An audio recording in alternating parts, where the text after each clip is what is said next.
Welcome to all. Welcome you all in ISFCP dialogue series under the aegis of IQAC-IIC ISFCP, organized by ISF College of Pharmacy and Autonomous College Moga, Punjab. Today's special guest and speaker, Dr. Gurmeet Singh, Associate Professor in Department of Pharmaceutical Sciences. The title of his talk is Bacterial Reproduction, Growth and Growth Curve. We welcome you, sir, and you are requested to please proceed further.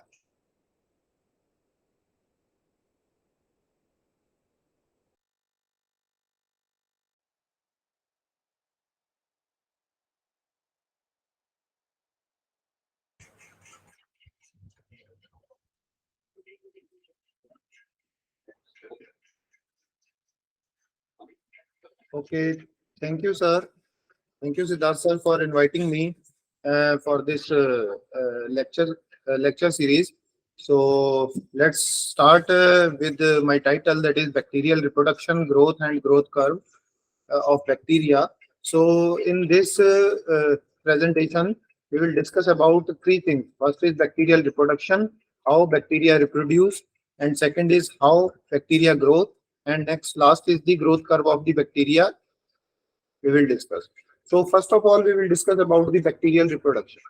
So bacteria reproduce asexually and reproduction take place by the following method. First method is the binary fission method, and second is budding, and third is fragmentation, and fourth is formation of condyspores and sporogenesis.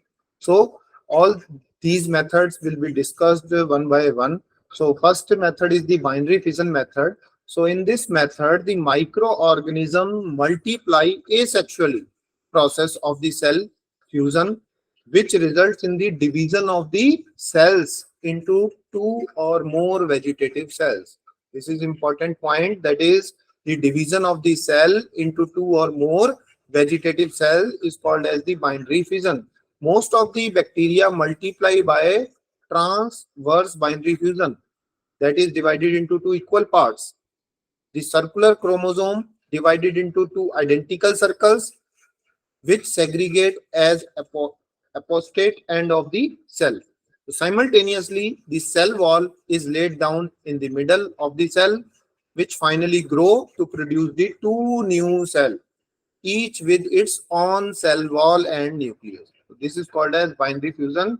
So example of the microorganisms that are reproduced with the help of binary fusion, that is the Bacillus subtilis and Streptococcus facialis.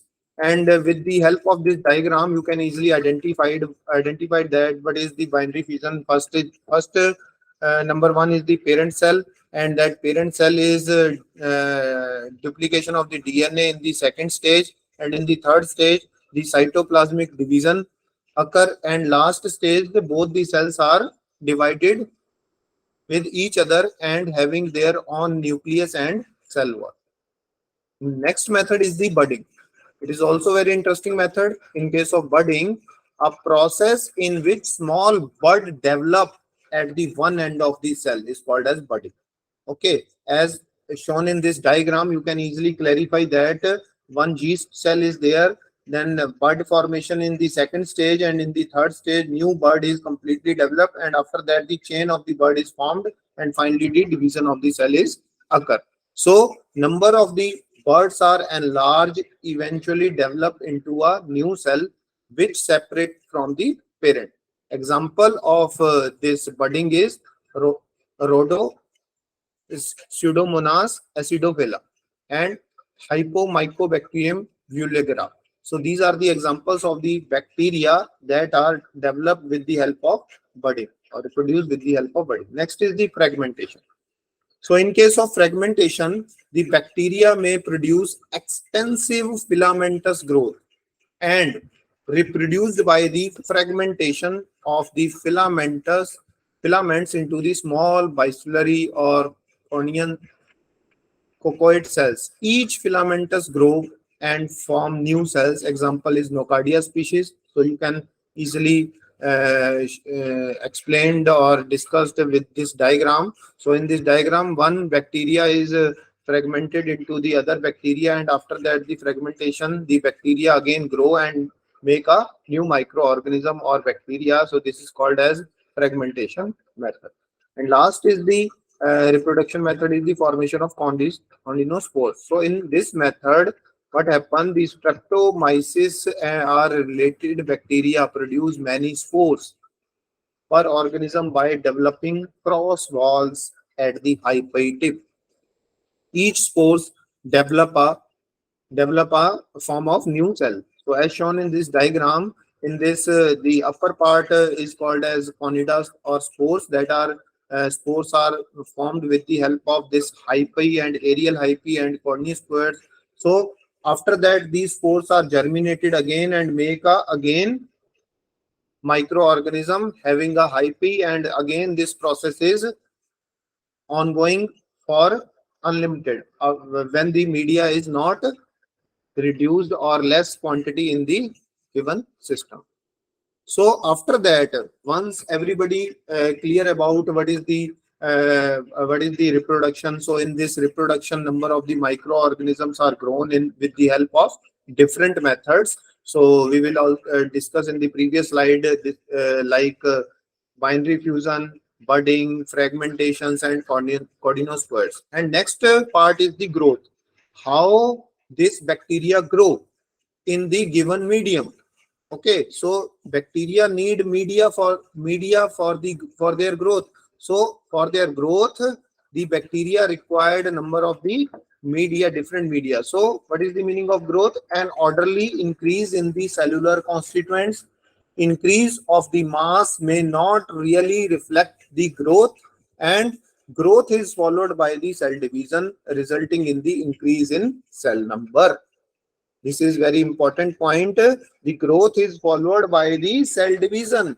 After the cell division occur, then growth is going on. So resulting in the increase in the cell number. So all actively growing cell mainly multiplied by asexual process or binary fusion method. Most of. So mostly bacteria reproduced by binary fusion. Okay. So means one cell divided to produce two cells.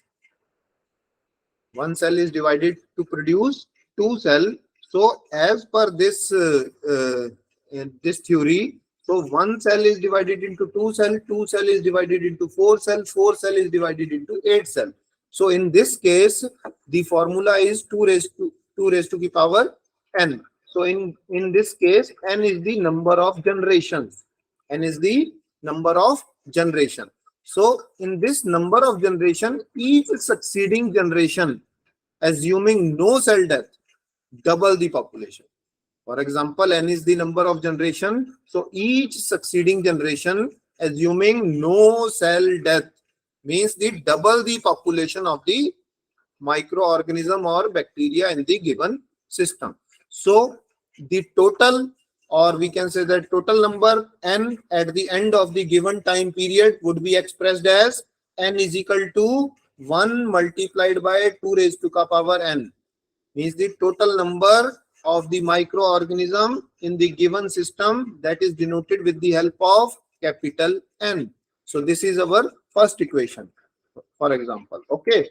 So in second case, what happened? However, under the practical condition, if we are assuming that the number of the bacteria, that is N naught in the starting phase, means inoculated at the time of 0. How many microorganisms are inoculated at the time of 0? For example, we are inoculating 10 microorganisms in the starting phase, so N naught is the 10. Or in case of 20, so N naught is 20. So at the time 0, how many bacteria is inoculated into the given sample? So in the practical condition, N naught is the time of the time at 0, number of the microorganisms are inoculated in the given sample, but maybe several thousand or so. The actual formula is n is equal to n naught multiplied by 2 raised to the power n. This is the second equation. So taking log on both sides, log 10 n is equal to log 10 n naught plus n log 10 2. So taking log both sides. After that, this we are finding out the small n. by rearranging the equation. So this equation is equation number 3. Now substituting the value of log 10 2 in this equation number 3. So finally we get n is equal to log 10 n minus log 10 n naught divided by 0.0301. So n is equal to 3.3 log 10 n and log 10 n naught. So this equation number 4 confirms the number of generations can be calculated or population after the growth of the initial population. So, for example, the bacteria is reproduced in the given sample. So, for the reproduction, we are providing the specific condition as well as the media for the growth of bacteria. So, after the growth of once the growth of the bacteria is going on into the media, we all are aware about how much amount of bacteria is inoculated into the starting point. So the microorganism inoculated into the starting point put into this phase, that is n naught. For example, 10 bacteria or 20 bacteria is inoculated into the starting phase, that is log 10 means n naught is 20. And in case of n, this is the final population, final number of the population in the given system, and 3.3 multiplied by all these with 3.3, and finally we get the number of the generations. How many generations? How many generations of the bacteria after a sufficient time interval? So with the help of equation number 4, we get a number of generations of the microorganism in a defined time interval. Okay, so after that, two things are clear. First is the generation time. So generation time is calculated with the help of time required for the population to double. Okay, what is generation time? Generation time is the time required for the population to double and can be determined from number of generations n at a particular time by using equation number 4. So G is equal to T by N. T by N is obtained from equation number 4, and finally we get the generation time. This is the equation for generation time. So we can easily find out the number of generation or generation time required to get multiply a microorganism in the given system. And next is the growth rate.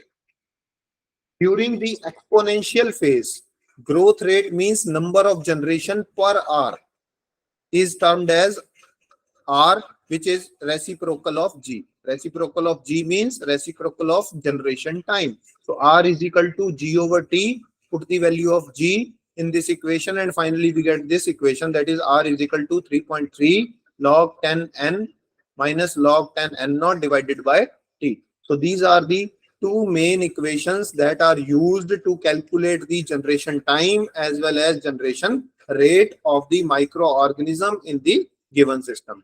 So now we will discuss about we are discussed about reproduction of bacteria as well as growth of bacteria with generation time and growth rate. And the last point in this presentation is the growth curve.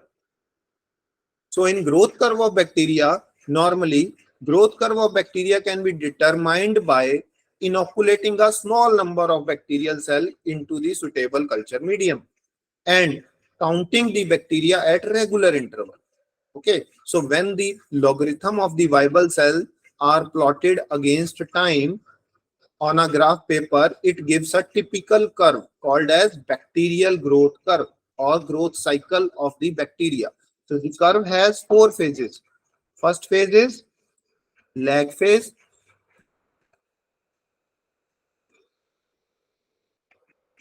Lag phase. Second is log or exponential phase, and third is stationary phase, and last is death phase. So as per this diagram or as per this graph, you can easily identify all the different phase, how the bacteria growing in the given medium means how the microorganism growth in the given medium with different phases. So first phase is the lag phase. In case of lag phase, when the bacteria are inoculated into the fresh medium, the microbial population remain constant for an initial period. So the period between inoculation and the beginning of the multiplication is known as the lag phase. So this first phase is called as lag phase. So in this phase, the bacteria can only adjust itself to adopt the new environment. The enzyme, coenzymes, and other essential molecules are synthesized by the bacterial cell, and also adapt the new conditions that are provided by the given system. So the length of the lag phase depend upon the nature of the medium that are provided, and species of the microorganisms and the other parameters are also responsible in this lag phase. Means in this lag phase, no multiplication is observed in the lag phase. Second phase is the exponential phase. As this diagram, you can easily identify that in this exponential phase, the bacteria multiply themselves. In this, multiplication is done. So the bacteria multiplied at their maximum rate and their maximum number. So the population of the given bacteria is increased in this phase almost twice to the previous period. For example, we are inoculating 100 bacteria. So in this phase, the population is double into 200 bacteria. So the generation time can be determined from the number of the generations that can occur in a particular time. So the all the bacteria do not have same generation time. For example, if we take an example of E. coli, so E. coli having generation time is 15 to 20 minutes. But in case of Staphylococcus aureus, having a generation time is 25 to 30 minutes. And in case of Mycobacterium tuberculosis, the generation time is 780 to 940 minutes. So depending upon the different generation time, the growth of the microorganisms is different. For example, the generation time is less, the microbial growth is more, but the generation time is more, the microbial growth is less in the given system. And next phase is the stationary phase. In stationary phase, what happens? Everybody knows about in stationary phase, the microbial population is not increased or not decreased. For example, the microorganism increased in this phase. For example, 10 bacteria is growing and 10 bacteria is in the death phase. So in this stationary phase, the microbial population remains same, because the population of the microorganisms are more, and the cell death is also more. So the population of the bacteria and the death of the bacteria remains constant, and due to the nutritional depletion in the given system, that nutrient we are providing to the given system that are depleted in this phase, so the microorganism grow and death is constant in this phase. And the last phase is called as the death phase of the bacteria. In case of death phase of bacteria, the number of the viable cells decrease exponentially. Essentially, the inverse of the growth decrease the log phase. A variety of conditions contributed to the bacterial death, but most important parameter is the depletion of the nutrient and the toxic product released by the microorganisms that are goes into the death phase in the previous time. So these are the 4 phases of the bacteria that are very essential to clarify that how bacteria grow in the given system. If we are providing again to the bacteria, so that media is again regenerate the number of microorganisms, and that stationary phase is continue. If we are not providing the nutrients to the given system, they goes into the death phase and the phase is gone, and microorganisms are, it goes into the death phase. So these are our today's explanation regarding the bacterial growth phase and bacterial reproduction. So thanks a lot to everyone. So anybody having any query regarding the same, so you can ask any question for me. I am available.